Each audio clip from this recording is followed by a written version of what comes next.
Bismillah ar-Rahman ar-Rahim. Iyyaka na'budu wa iyyaka nasta'in. Mr. President, Honorable Secretary General, Excellencies, ladies and gentlemen, I feel honored today to represent my country at this forum of world leaders, where we have a chance to discuss problems that the world is facing. I want to talk about a lot of problems, but just four today. And I especially came to this forum despite a difficult time in my country, facing challenges. I would not have come, but because I feel that there are some very urgent problems which the world must address. So first of all, I start with climate change. So many leaders have talked about climate change. But Mr. President, I feel that there is a lack of seriousness. Perhaps world leaders some of the leaders who can do a lot, do not realize the urgency of the situation. We have a lot of ideas, but as someone said, ideas without funding is mere hallucination. Pakistan, I'll give you start with my own country. Our country is amongst the top 10 nations in the world which are most affected by climate change. We depend upon our rivers. We are mainly an agricultural country. And 80% of the water in our rivers comes from our glaciers.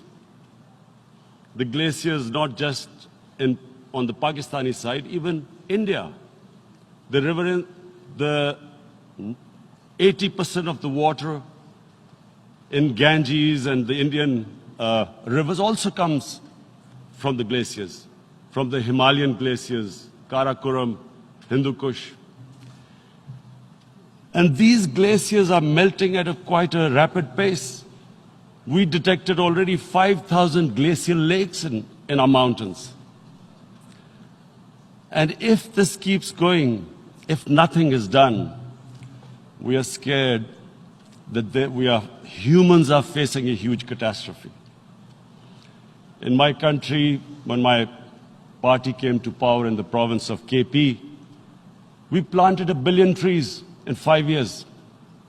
Now we've set ourselves a target of 10 billion trees in Pakistan. Idea being to counter the effects of global warming. But one country cannot do anything. This has to be a combined effort of the world. My optimism comes from the fact that the Almighty has endowed humans with great powers. We can do anything, provided our survival instinct is stirred up. And this is really what I hope that the United Nations will take a lead in this. There must be more emphasis. Richer countries must be pushed. Countries that are mainly responsible for greenhouse gas emissions.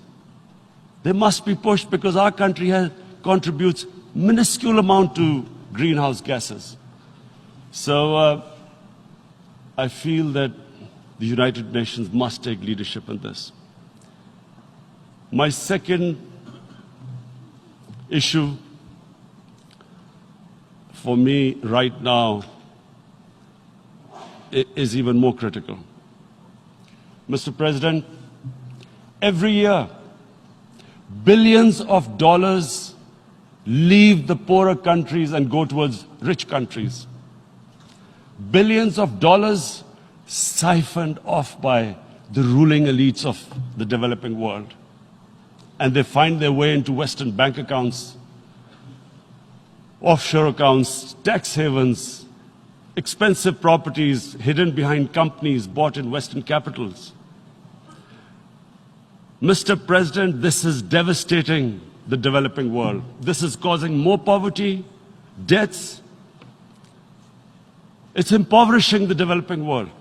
The difference between rich and poor countries is growing because of this. Money laundering, which happens because money leaves the poorer countries into rich countries, is not treated the same as, for instance, money from drugs or terror financing. The seriousness which terror financing and money from drugs, the way it is treated, it's not the same. The way the poor countries are being plundered by their elites. It's not happening. In my country, when I took charge of our government a year back, in the 10 years preceding that,